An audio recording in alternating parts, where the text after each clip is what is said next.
Okay, we got 57 minutes on this one that I'm not gonna use fully, so because I have life, so I this is funny because recently I've been ravenously studying successful people and people that actually fascinate me, the way of their living, the accomplishments they have had, because everyone can literally find the most commodityable kind of service and make a video on it for 5 years and it's gonna be good financially.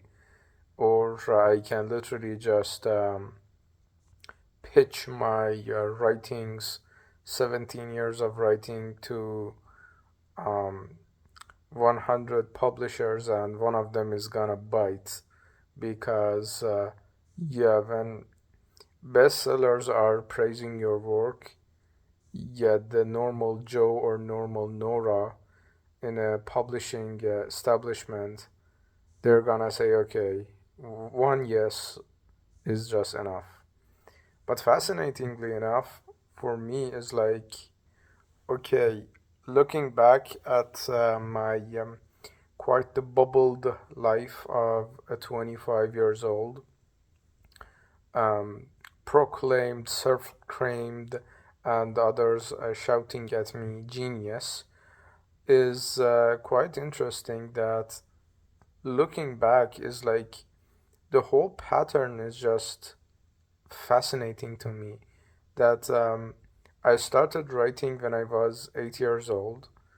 Could be trauma, could be schema. I've had a lot of psychological deep dive into that kind of department to realize, okay, it is yeah, when a parent cannot explore your ideas and your brain, the page could be a good substitute. But that doesn't even matter because at the end of the day, it's like, okay, that's who you are.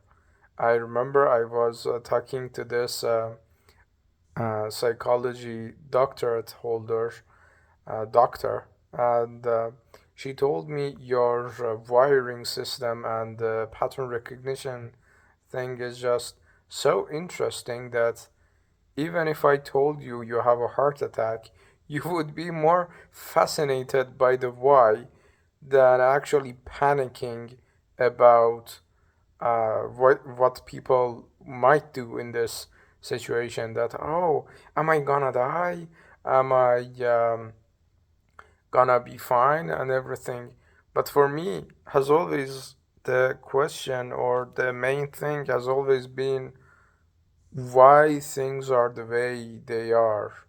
And interestingly enough, that's got me to very easy master degrees in law that most people struggle with, and I don't know why, but that's another why to add to the list.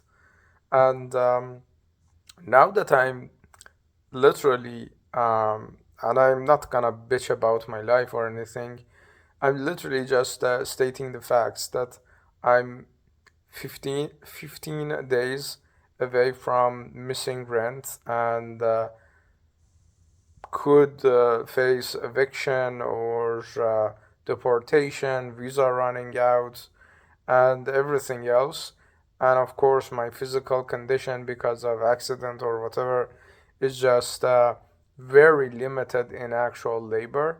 So basically, not only am limited in physical labor, I have the language barrier that I'm not fluent in Dutch to pursue client service work and everything.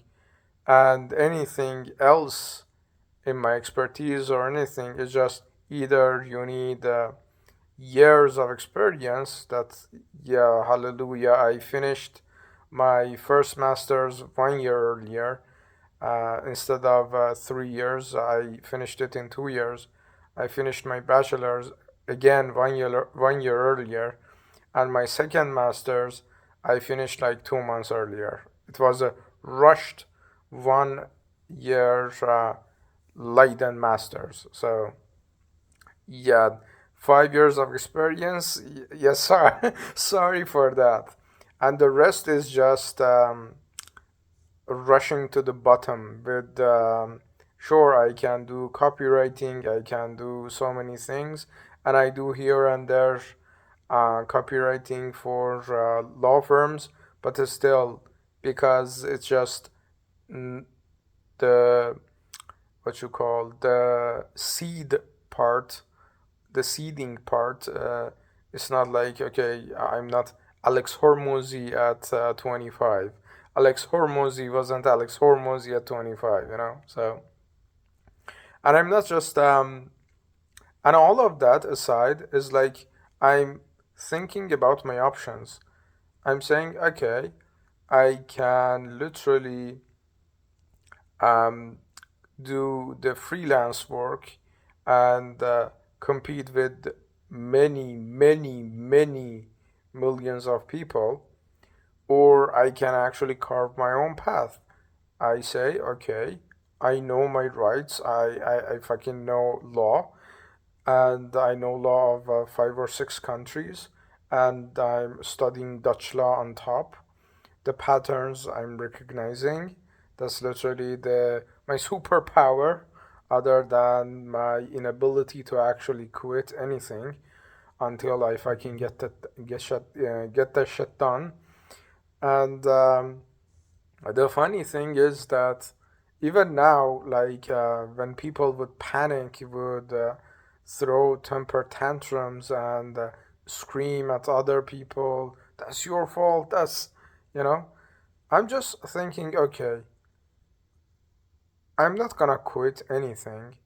And I'm living so excessively and so intensely that I'm not wasting any time, any scrolling. I'm writing 10 hours a day. The rest of that is just reading. And that's it. It's like compound this for even 1 or 2 or 3 months. You're ahead of 99% of people by default. Even you start now. I'm not starting now. This is literally my whole life.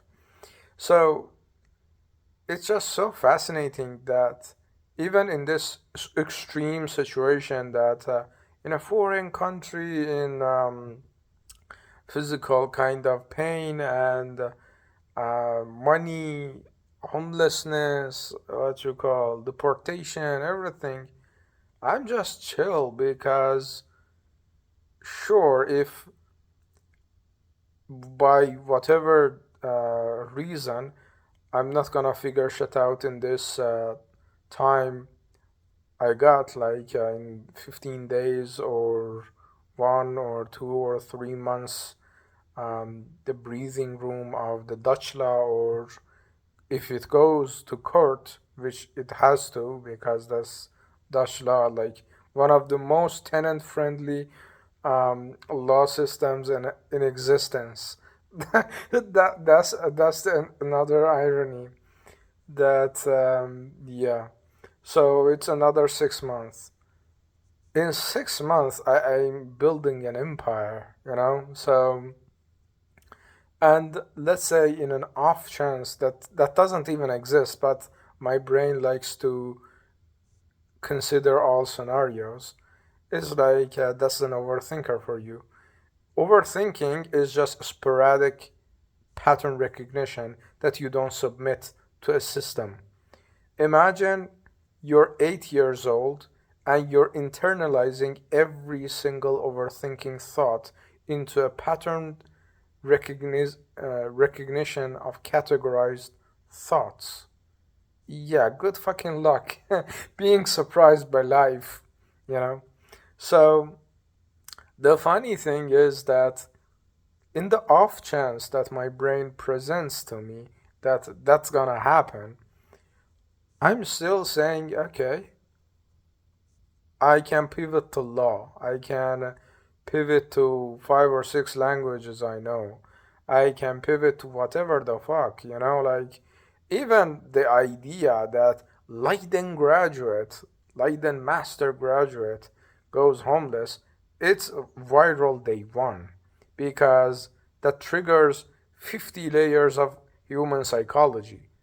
One is curiosity, the other one is a scarcity, the other one is cognitive dissonance, the other one is everyone and their mama is gonna know why rank 100 in the world university guy masters and with extra master another is it's literally just click worthy day one, but even that fails, you can pivot to 50 layers of other things.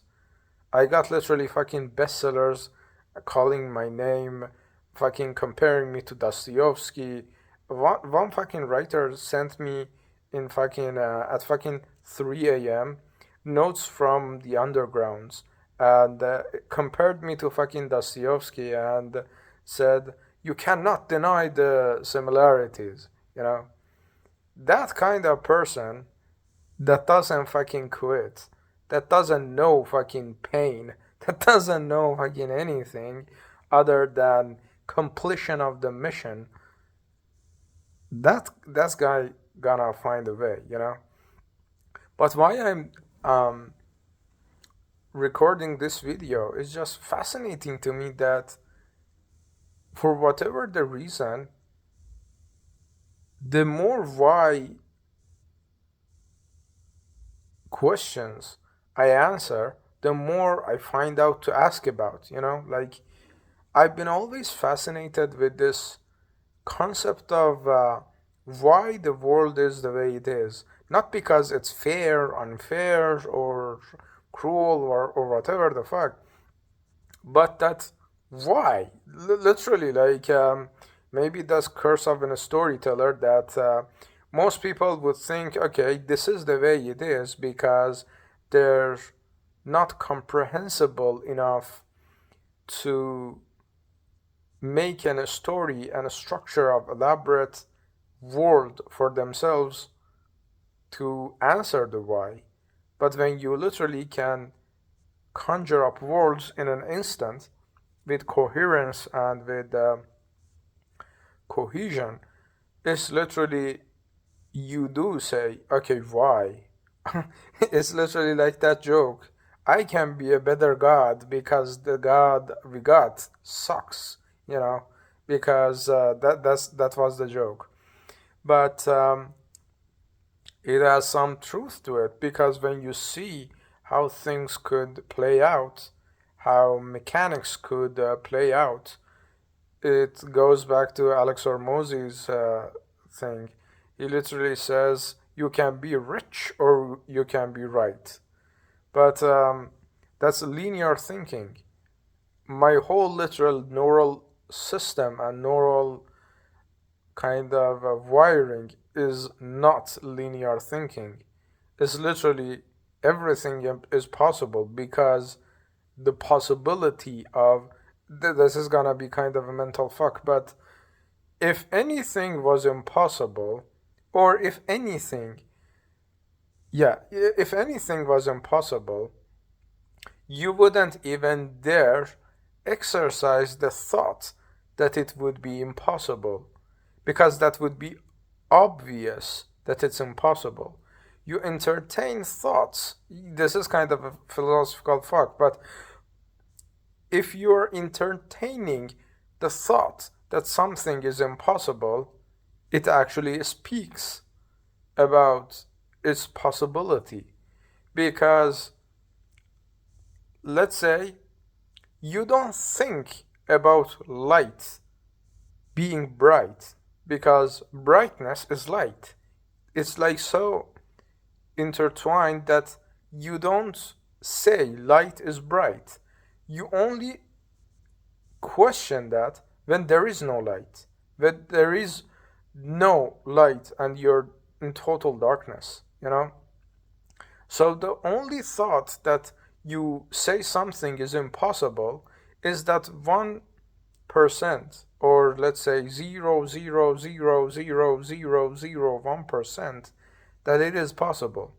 And there is another thing. If that 1% is possible, why that 1% possibility is not based on your ignorance and is just your limited knowledge? Is one of these, I think is Lincoln, that says, that man, I hate that man. That means I don't know him well enough. That's basically it. So maybe when you say something is 1% possible, maybe that's your just limited knowledge, you know? And it's kind of mental fuck that you literally go from total impossibility to total possibility, and it's literally two steps of conning your mind. That first step is, okay, if it is impossible and I'm thinking it's impossible, it means it's possible. And if it is possible, you stretch that and say, okay, it is totally possible. But there is some truth to it as well. When you're entertaining ideas, you're thinking in pictures. You think in pictures, and pictures are just your memory of outside world. And when you have the memory of outside world, your interpretation has your genetics, your environment, a mixture of both, intertwined with one interpretation. So you literally interpret something that no human on earth could interpret like that, because no one has your specific genetics, environment, and experiences, you know? So basically, what I'm questioning is that I'm more curious about the how and the when of my inevitable rise, because that's just who I am. I don't quit shit. I don't budge. I literally say, okay, this is interestingly enough, because before I went to my first university, that would be a huge upgrade for me. Um, and it was top two. And the year I actually got accepted at in the university, that university was rank one of my country. And the funny thing is, the moment I stepped inside, I had this odd feeling that I would own that place. Not out of arrogance, not out of insecurity, just a feeling that I don't know, you call it like sixth sense, prophecy, predetermined pattern recognition, or whatever.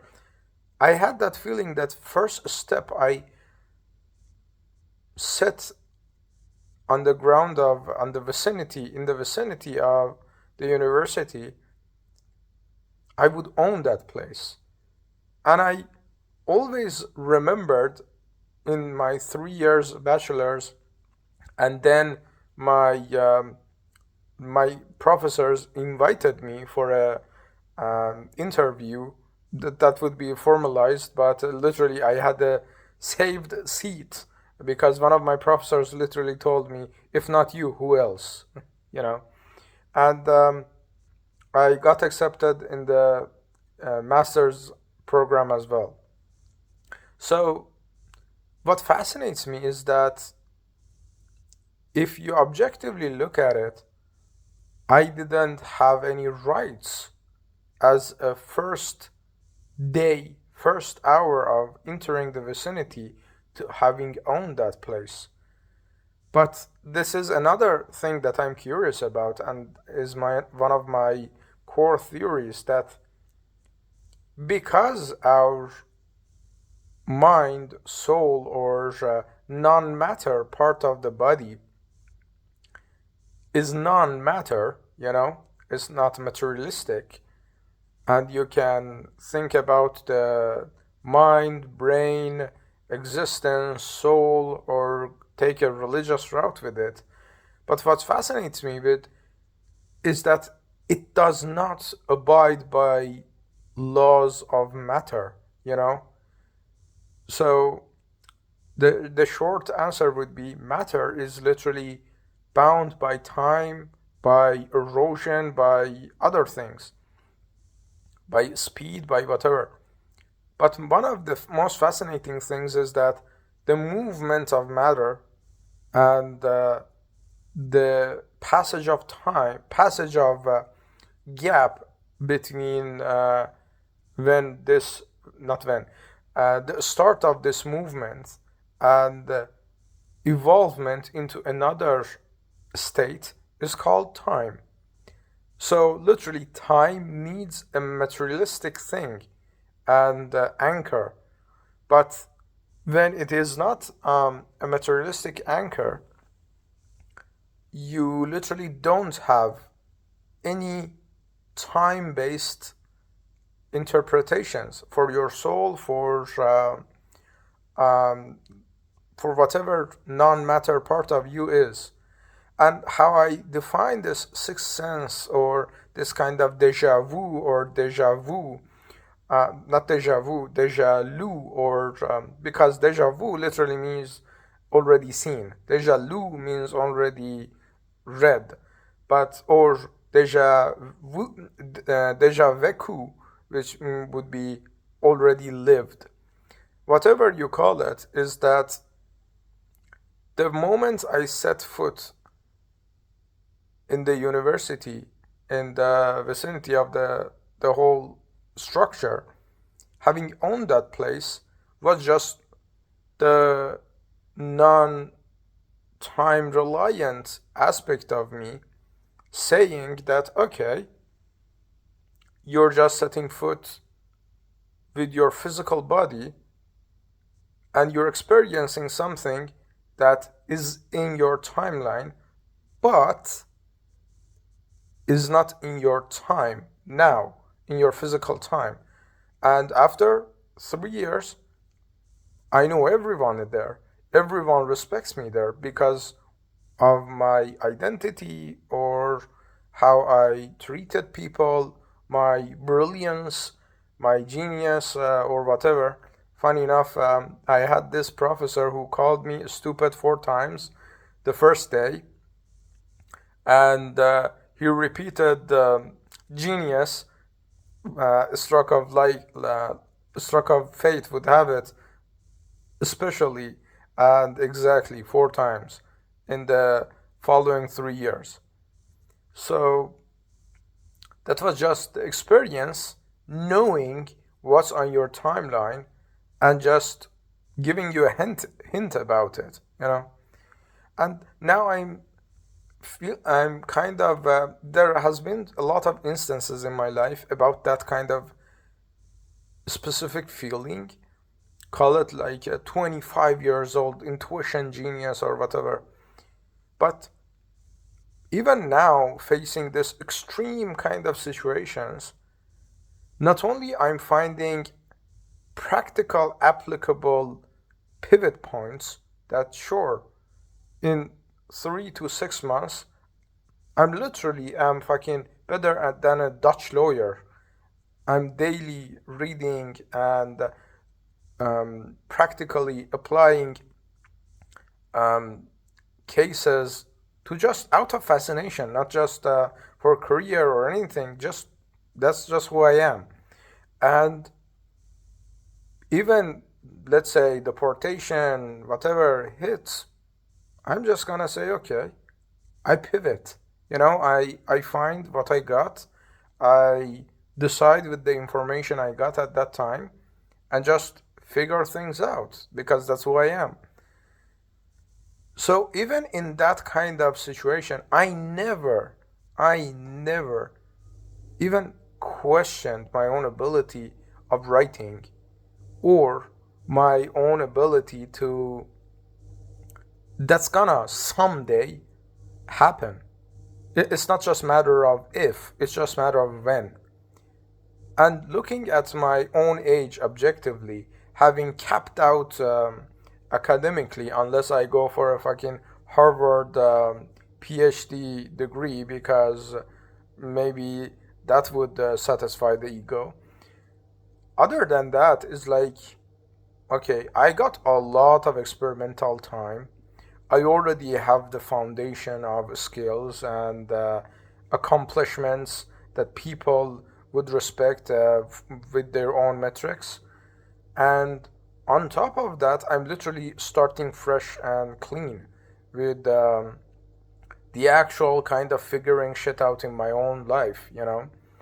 And that's fascinating to me that even in this kind of dire situations, you'd call it, that, yeah, when you think about it objectively, it gets quite depressing, you know, that body gave out, foreign country, money gave out, being alone, and everything allows, everything on top of that. It's like you would think, okay, it's a long climb up to even reach mediocrity.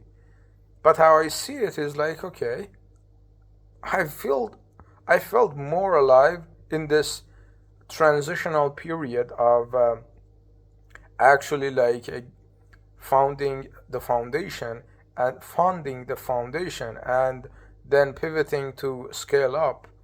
That I'm questioning why I'm pretty sure I'm not a masochist or masochist, you know? And I'm pretty sure that the enjoyment is the congruency with the actual identity that the non matter part of the body is kind of saying, okay, this is actually getting you closer. You, you might call it bullshit, but this is actually getting you closer to where you actually are intended to be in your timeline, you know? And that's just so fascinating to me that even my environment is like shaping out to be more and more focused for that. I literally had gaming channel that I recently, for whatever the reason, I didn't want to upload at all, but I felt this sense of justice and commitment to my subscribers or whatever, and I didn't have the excuse of monetization either. It would pay quite nice, and I was like, I still don't want that shit. You know, it's kind of I'm I'm kind of wasting time, even like 13 to 30 minutes a day uploading and providing content and everything. I kind of don't like to do that. And voila, next day, out of fucking nowhere, I got demonetized after 2 fucking years of that channel. Which is fascinating to me that I was like thinking the same thing like 4 hours or 6 hours before the demonetization. Demonetization. Jesus, that's a fucking word. But yeah, it's just so fascinating to me that even this channel that I'm kind of documenting my own genius before the world recognizes it or never recognizes it, it doesn't give it doesn't matter. The objective metrics are there. The subjectivity has always been there, and the external results are gonna fall in place or yeah, just not, you know. But it's just so interesting to me that even saying that now, I'm literally my system is lagging, saying not because not is not, yeah, is not fucking Eminem in this special. Um, that's not even in my kind of coding. That that's one of other my other fascinations with life, that I live so and I have lived so deeply that my only quitting metrics is suicide. I cannot fucking breathe and breathe mediocrity. It's just so fascinating to me that even investigating my own kind of suicidal tendencies is not out of like feeling of worthless or feeling of inadequacy or anything that would other people would think that, oh, if I died people would be better off. I don't give a shit if I died people would feel good, bad, or whatever. It just, how I think about it is like, okay, this intense level of 25 years of, not 25 years, but 17 years of intense living with no kind of even stepping back. And I'm even fucking these 3 past years, I've been doubling down because it was slow for me. That I just like, I'm just like not even tired, but I'm just like, okay, if I'm not gonna live, I'm not gonna live.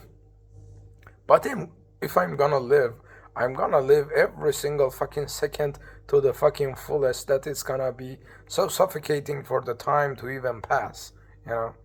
But yeah, I literally don't know why I even fucking recorded this video, but maybe that's the another sixth sense calling me in the middle of night to, yeah, record this video for the future inevitable you, that you're gonna show this video to other people and say, hey, you are facing this and the third. Yeah, I did too. Look, maybe this is the purpose of the video, but yeah, till the next one, peace.